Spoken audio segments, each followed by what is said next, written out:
Pembukaan. Assalamualaikum warahmatullahi wabarakatuh. Waalaikumsalam. Kami dari kelompok 12 akan menyampaikan materi kami, yaitu uji proporsi atau uji Z. Yang kami susun. Next. Tahukah kamu apa itu uji Z? Ya, uji Z adalah termasuk dalam uji beda rataan. Kegunaannya untuk menganalisis data yang digunakan dalam penelitian untuk mengetahui permasalahan perbandingan dua perlakuan atau pengaruh dari suatu perlakuan yang dibandingkan dengan unit kontrol. N atau banyaknya data lebih dari 30. Langkah-langkah pengujian. Yang pertama adalah menetapkan sampel uji. Dan yang kedua adalah mengetes normalitas data distribusi sampel. Yang ketiga adalah memilih uji statistik yang sesuai dengan penelitian, dan yang terakhir adalah menguji hipotesis. Cara menentukan hipotesis yaitu dengan ada dua hipotesis yang akan kita tentukan nantinya, yaitu hipotesis 0. Pertama ada hipotesis H0 banding mu sama dengan mu0, di mana jika ada tanda sama dengan berarti lawan dari itu, berarti alternatif hipotesisnya adalah H1 banding mu tidak sama dengan 0, mu0. Dan yang kedua, H0 banding mu lebih dari atau sama dengan mu0, perbandingan alternatif hipotesisnya adalah H1 banding tidak kurang atau lebih dari kurang atau sama dengan mu0. Yang ketiga yaitu H0 banding mu kurang dari atau sama dengan mu0. Alternatif hipotesisnya adalah H1 banding mu lebih dari atau sama dengan mu0. Nah, rumus statistik yang pertama adalah Z sama dengan X per N min P per akar dari P dalam kurang 1 min P per N, di mana keterangannya X adalah banyak data hipotesis, N banyaknya data, P adalah proporsi pada hipotesis. Nah, cara menentukan tingkat signifikasi yang dilambangkan dengan alfa. Pada umumnya alfa yang digunakan adalah 5% atau sama dengan 0,05. Pengujian dua arah menggunakan Z-tabel. Z sama dengan 0,5 kurangi alfa. Pengujian satu arah sebelah kanan di mana Z-tabel sama dengan Z dalam kurung 0,5 min alfa. Pengujian satu arah sebelah kiri di mana Z-tabel sama dengan Z 0,5 min alfa. Nah, berikut ini adalah kriteria keputusan disertai dengan diagram dari pengujian. Terdapat 3 pengecam pengujian yang sudah saya sampaikan di slide sebelumnya. Pengujian dua arah diagramnya seperti ini, di mana daerah penolakan H0 terdapat di sebelah kanan dan kirinya, dan daerah penerimaannya ada di tengah-tengahnya. H0 diterima jika min Z-tabel Z hitung lebih besar dari min Z-tabel dan Z hitung lebih kecil dari Z-tabel, di mana Z-tabelnya yaitu sama dengan Z setengah dalam kurung setengah min alfa untuk menentukan Z-tabelnya. Pengujian satu arah sebelah kanan, di mana daerah penolakan H0-nya ada di sebelah kanan dan daerah penerimaan H0-nya ada di sebelah kiri. H0 diterima jika Z hitung lebih kecil dari Z-tabel, di mana cara memperoleh Z-tabelnya adalah sama dengan Z-tabel sama dengan Z setengah min alfa. Pengujian satu arah yang sebelah kiri. Diagramnya dapat dilihat daerah penolakannya H0-nya ada di sebelah kiri dan daerah penerimaannya di sebelah kanan. H0 diterima jika Z hitung lebih kecil dari min Z-tabel, di mana meroleh Z-tabel sama seperti ujian satu arah sebelah kanan, yaitu Z tabel sama dengan Z setengah min alfa.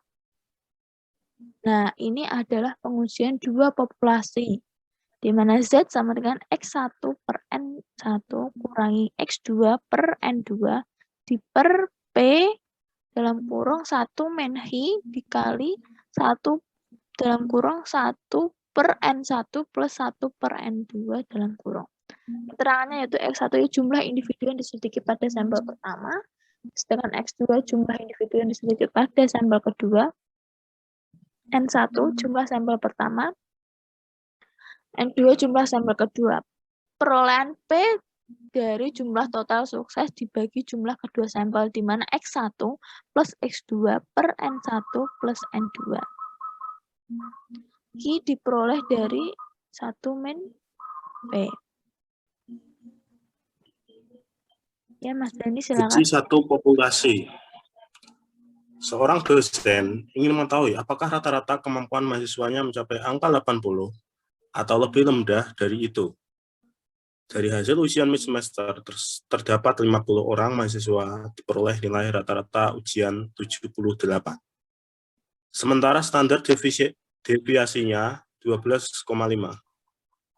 Apakah masih dapat diterima asumsi yang mengatakan bahwa kemampuan rata-rata mahasiswa masih 80? Ujilah dengan taraf nyata 0,05.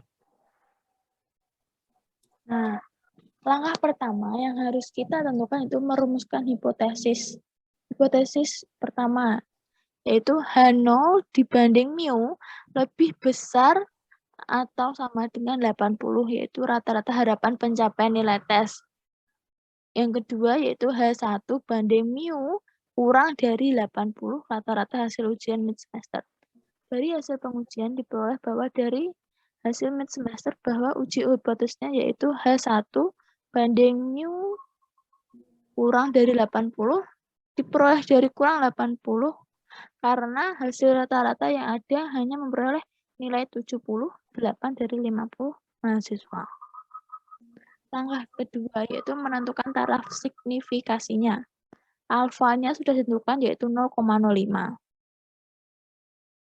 Langkah ketiga, kita harus menentukan statistik uji Z-nya. Diketahui X-nya sama dengan 78. N-nya, anggota sampelnya ada 50, alfanya ada 0,05, P sama dengan 12,5. Yang ditanyakan adalah uji Z. Jawab. Z menggunakan rumus Z sama dengan X per N min P. Per P dalam kurung 1 min P per N. Kita tinggal masukkan rumus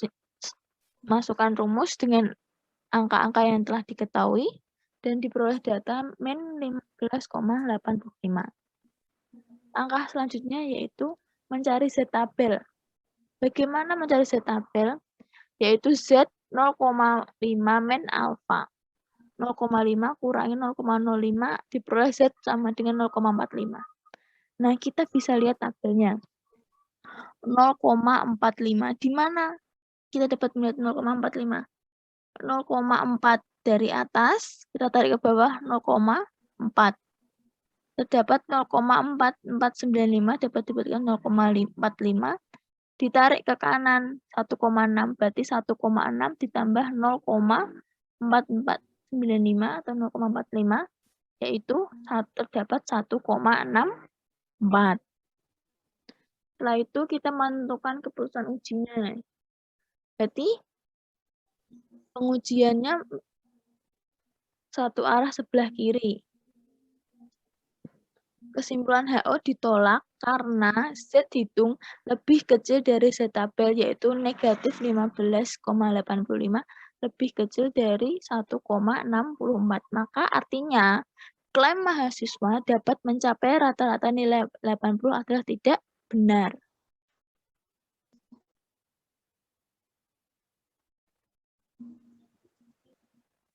Ya, Mas Dani, dilanjutkan. Oke, uji dua populasi. Seorang guru mengadakan dua percobaan pada dua kelompok belajar yang berbeda dengan menggunakan model pembelajaran yang berbeda, yaitu discovery learning. dan scientific learning.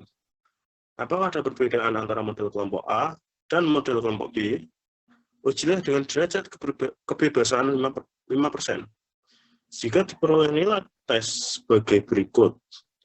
Kelompok A, 56, 75, 55, 40, 80, 43, 90, 78, 68, 56, 77, 80, 54, 43, 47, 80, 66, 40, 50, 60, 65, 70, 65, 40, 50, 60, 48, 76, 75, 56, 77, 80, dan 70.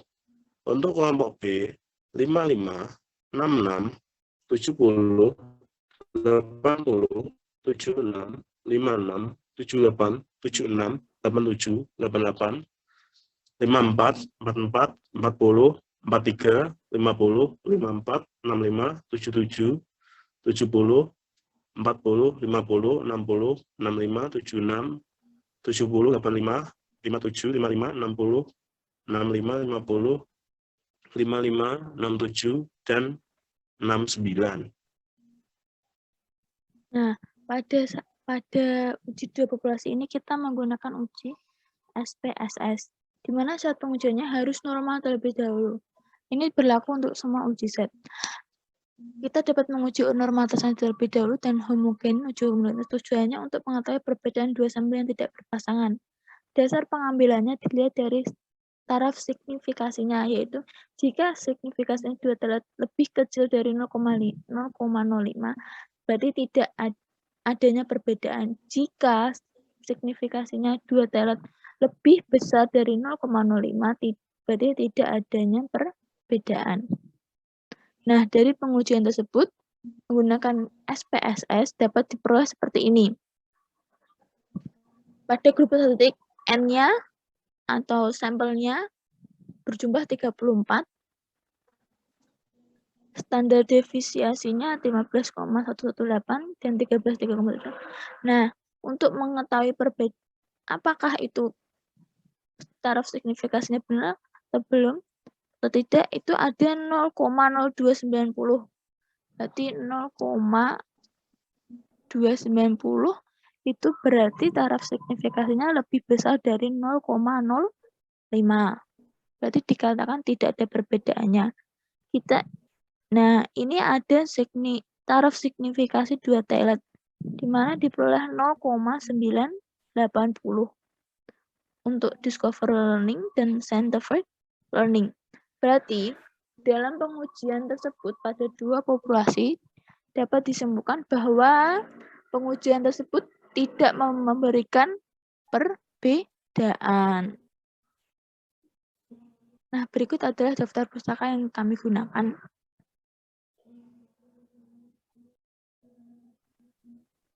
Ya, Mas Dani, silakan. Sekian. Jika ada pertanyaan, bisa ditanyakan segera. Dan itulah materi dari kelompok kami. Sekian dari kami, dan terima kasih. Assalamualaikum warahmatullahi wabarakatuh.